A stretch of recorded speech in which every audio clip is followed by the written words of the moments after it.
Very good morning to you all. मैं हूं आपके साथ डॉक्टर खालिद सिद्दीकी। आप सबका एक बार फिर स्वागत है आपके अपने यूट्यूब चैनल सेहत की बात डॉक्टर खालिद के साथ में।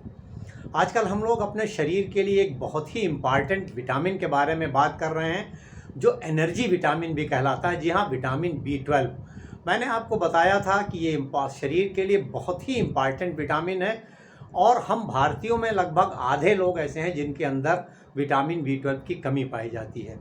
इस वीडियो में हम लोगों ने बात की थी कि अगर शरीर में विटामिन B12 कम होता है तो वो कौन कौन से लक्षण आते हैं जिनको देखकर हम लोग पहचान सकते हैं कि हमारे शरीर में हो सकता है कि विटामिन B12 कम हो।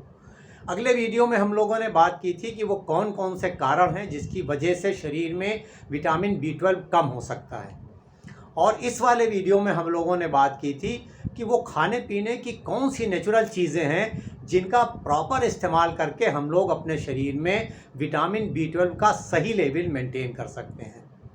आज हम लोग एक बहुत इम्पॉर्टेंट टॉपिक पे बात करेंगे कि अगर हमारे शरीर में विटामिन B12 के लेवल नॉर्मल से ज़्यादा हो जाए तो क्या ये शरीर के लिए नुकसानदेह हैं, और अगर ज़्यादा हो जाता है तो किस तरह के लक्षण आते हैं शरीर में और हमें क्या करना चाहिए।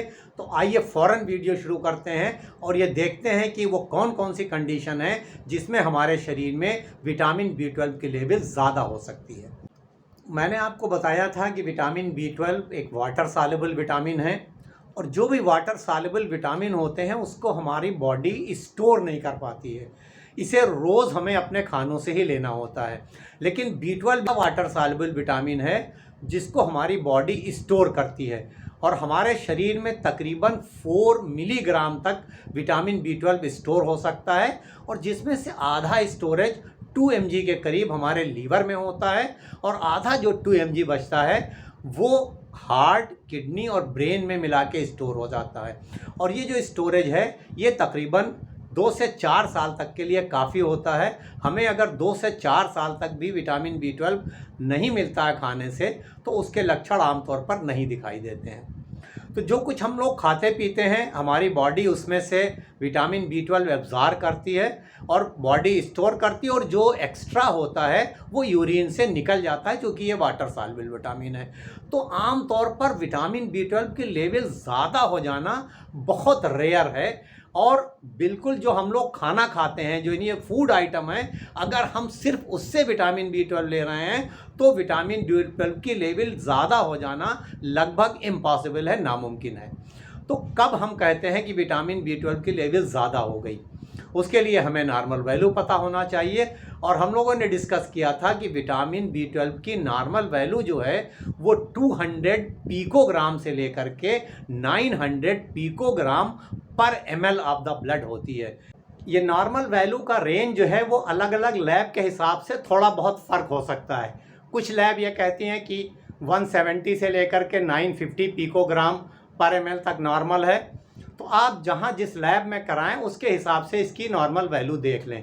लेकिन जब भी आप B12 का टेस्ट कराएं तो इस बात का ख्याल रखें कि किसी बहुत अच्छी लैब में कराएं जहां पर अच्छी मशीनें हों और जहां पैथोलॉजिस्ट मौजूद रहते हों, क्योंकि बहुत ही सेंसिटिव टेस्ट है तो अच्छी जगह कराना ज़रूरी है। B12 जब बढ़ा होता है तो हमारे शरीर में किस तरह के सिम्टम्स आते हैं। देखिए, एब्डोमिनल डिस्कम्फर्ट हो सकता है, पेट में परेशानी हो सकती है, नाजिया वोमिटिंग, हमारा जी मतला सकता है, चक्कर आ सकता है, हमको बहुत वीकनेस लग सकती है, बराबर सर में दर्द बना रहता है, हमारी मांसपेशियों में बहुत दर्द हो सकता है, मसल क्रैम्प्स। जब B12 की लेवल बढ़ती है तो ये पोटेशियम के लेवल को घटा देती है, उसके वजह से हमारे मसल्स जो हैं उसमें बहुत क्रैम्प्स हो सकते हैं, BP हमारा बढ़ सकता है, हार्ट बीट इर्रेगुलर हो सकती है, जॉइंट्स में दर्द हो सकता है। कई लोगों को स्किन पे भी कुछ एलर्जिक रिएक्शन जैसे स्किन रेड हो जाती है या ये कई लोगों को एक्ने निकल आते हैं। तो इस तरह के सिम्टम आ सकते हैं अगर हमारा B12 का लेवल बढ़ा हुआ है। जब आप B12 टेस्ट कराएं और उसकी वैल्यू जो हायर लिमिट है उससे ज़्यादा आती है तो इसका ये मतलब है कि B12 बढ़ा हुआ है।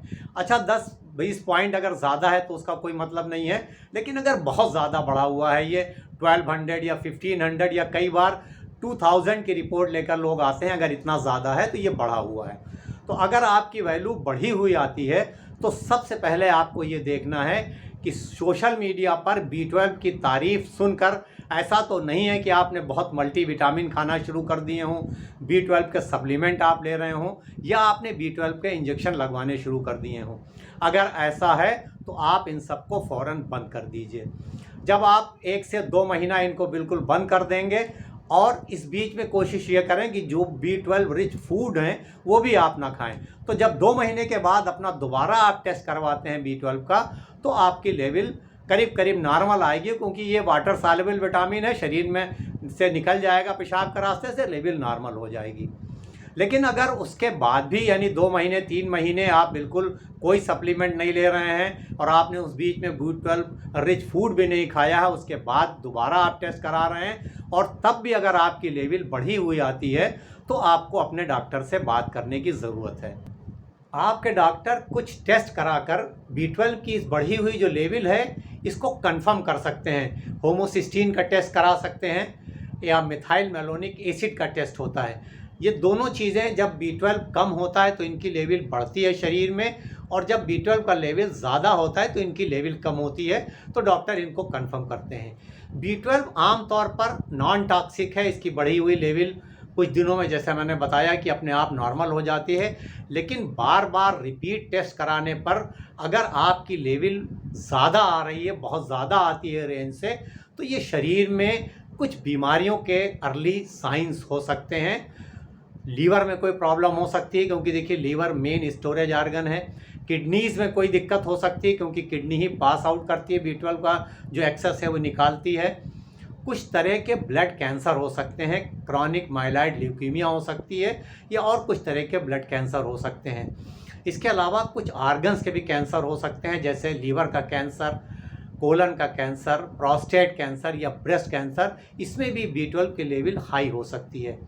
कुछ ऑटो इम्यून डिजीज़ेज हैं जिसमें B12 की लेवल बढ़ जाती है। तो अगर आपकी लेवल बार बार बढ़ी हुई आती है तो अपने डॉक्टर से मिलिए। आपके डॉक्टर आपको एग्ज़ामिन करेंगे और कुछ इन्वेस्टिगेशन करा के ये कंफर्म करने की कोशिश करेंगे कि आपके शरीर में किसी तरह की कोई दिक्कत तो नहीं है, और अगर कोई दिक्कत है तो उसकी डायग्नोसिस होगी और उसका ट्रीटमेंट हो जाएगा।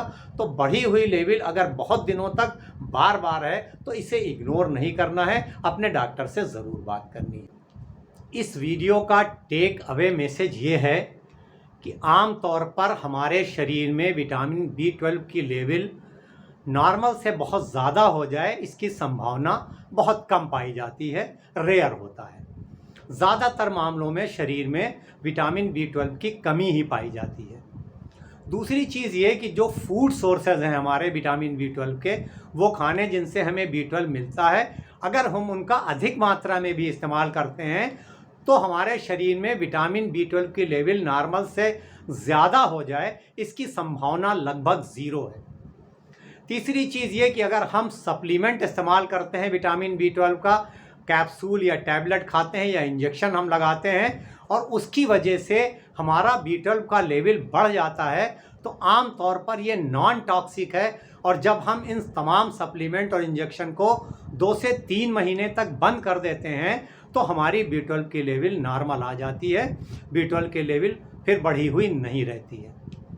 चौथी चीज़ ये कि अगर हम किसी तरह का कोई सप्लीमेंट नहीं ले रहे हैं, कोई B12 का इंजेक्शन नहीं लगवा रहे हैं, और उसके बाद भी कई बार चेक कराने पर हमारी B12 की लेवल नॉर्मल से बहुत ज़्यादा आती है, हालांकि ये कंडीशन बहुत रेयर है, बहुत कम होती है, लेकिन अगर ऐसा है तो हमें अपने डॉक्टर से मिलकर अपने शरीर की जांच ज़रूर कराना चाहिए, जिससे अगर कोई चीज़ वहाँ पर कोई बीमारी बन रही हो तो वो अर्ली डिटेक्ट हो सके और जल्द से जल्द इसका इलाज हो सके। आज के इस वीडियो में बस इतना ही। अगर इस वीडियो से आपको विटामिन B12 की ज़्यादती के बारे में समझने में मदद मिली हो तो इस वीडियो को लाइक करिए और शेयर ज़रूर करिए अपने तमाम दोस्तों, रिश्तेदारों और चाहने वालों के साथ, जिससे वो भी इस वीडियो को देख करके विटामिन B12 की ज़्यादती किन कंडीशंस में हो सकती है उसके बारे में वो जान सकें और वो भी अपनी सेहत को बेहतर रखने में कामयाब हो सकें। अब इजाज़त, इस उम्मीद के साथ कि इंशाअल्लाह जल्द मुलाकात होगी किसी नए टॉपिक के साथ। तब तक के लिए हंसते रहिए, मुस्कुराते रहिए, खुश रहिए, एक्टिव रहिए और एक दूसरे के लिए दुआ ज़रूर करते रहिए।